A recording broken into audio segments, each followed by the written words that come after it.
some of the money that they help bring in. I want each of you to think about when you're working a full-time job and even some overtime for a company that makes over $200 million a year.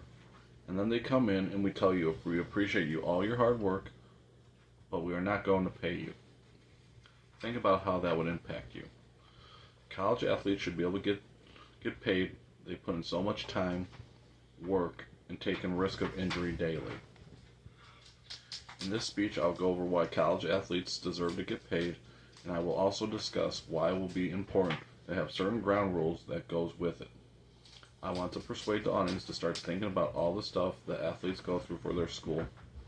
I believe this topic is an issue that will be talked about from the past, present, and will be in the future. First, I want to talk about how the NCAA gets out of these athletes by them just playing sports. The NCAA makes a steady amount of money from college athletes each year. According to a 2022 article, Rory Jones article called NCAA generates $1.16 billion in revenue for 2021. The NCAA is set to see revenue from its TV deals reach $870 million in 2022, and so will surpass $900 million in 2025. The NCAA makes money off jersey sales, hats, well, anything that is sellable. According to Tim Parker's 2023 article, How Much Does the NCAA Make Off of March Madness? March Madness made over $1 billion each year because of TV right fees, ticket sales, and jersey sales. I've talked about what the NCAA makes off athletes. Now I want to talk about what all the athletes must deal with to be a student athlete. The average student athletes must go through so much just to be in that position that many students don't have. The long hours of practice and not able to get schooling done. They must stay up late doing homework, getting up early for practice. According to a 2023 article, Flaws of the 20-Hour Rule by Katie Lever at 2days.com, a student athlete's participation in countable athletically related activities should be limited to a maximum of 4 hours per day and 20 hours per week. According to a 2017 article titled Athlete Travel and Practice Are Overwhelming Students by Jenna Robinson, states that FBS football players reported spending 42 hours per week on student athletic activities, a full-time job. Lastly, I have discussed how hard it is on student athletes. Now, I want to talk about how we can get the athletes paid. Second, student athletes should be able to go through their careers without having to worry about if they have money for bills outside of schooling or even for food if they don't have time for a job. Student athletes should be able to make money off their name, image, and likeness, which is implemented. There should be no pay to play, only money from autographs and jersey sales, but should be paid at least $100 to $500 at least to cover maybe a phone bill, car payment, and insurance that allows them to get to class and practice. 2% of ticket sales minimum should go to the athletes. Consider the coaches are already making millions. According to the 2023 College Athletes Can Be Paid article by Shannon Doyle and Jeremy Engel, the student athletes can receive gifts from boosters, make deals with companies to use their names, images, and likeness, and endorse products.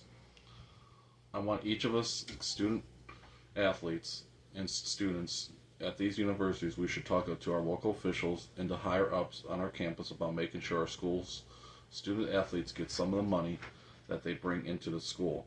I've always been interested in college sports, but have not realized how much they bring into their universities. It wasn't until a few months ago when an FBI investigation was opened by players illegally accepting money that I realized their players are being taken advantage of.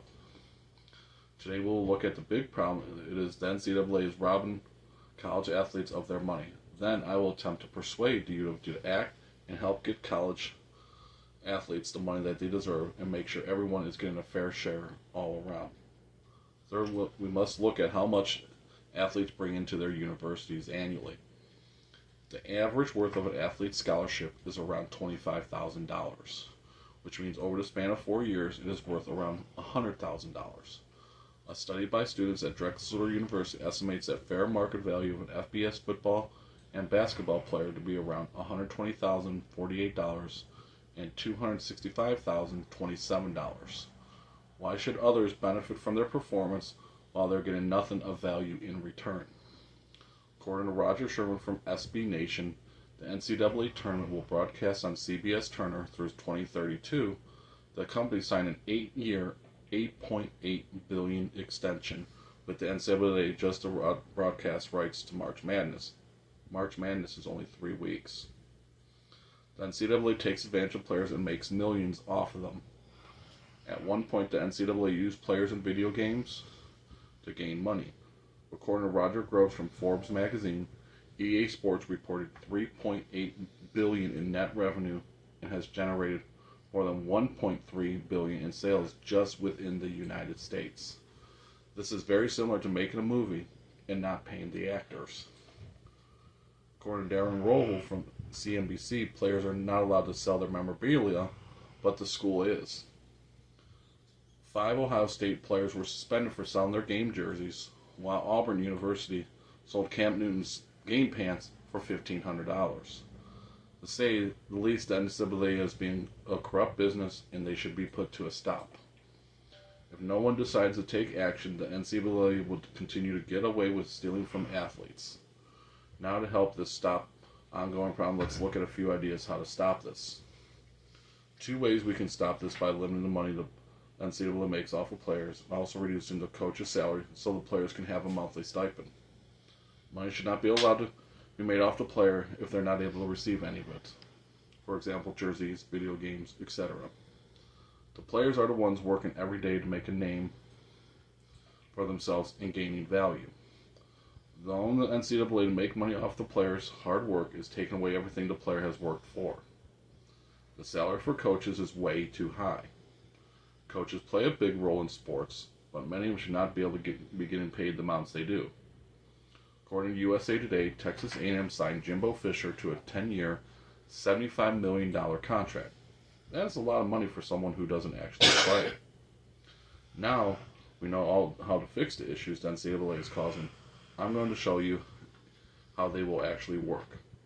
We use the players. We will also cut the coaches' salaries by 10%. If the player is not allowed to have the money while in school, then they should have it upon graduation or upon entering the draft. Along with the multi-million-dollar contracts coaches are offered, also come bonuses. For many of this comes from winning championships. The bonuses can reach up to $1 million. In conclusion, I'm asking each of you to think about how much money is being taken away from athletes. Think as if it was you being taken advantage of. When you're thinking about the money the NCAA makes from its players, remember that many of the players have families to support. Remember, the NCAA is $1 million company that doesn't pay from their employees, which the money comes from.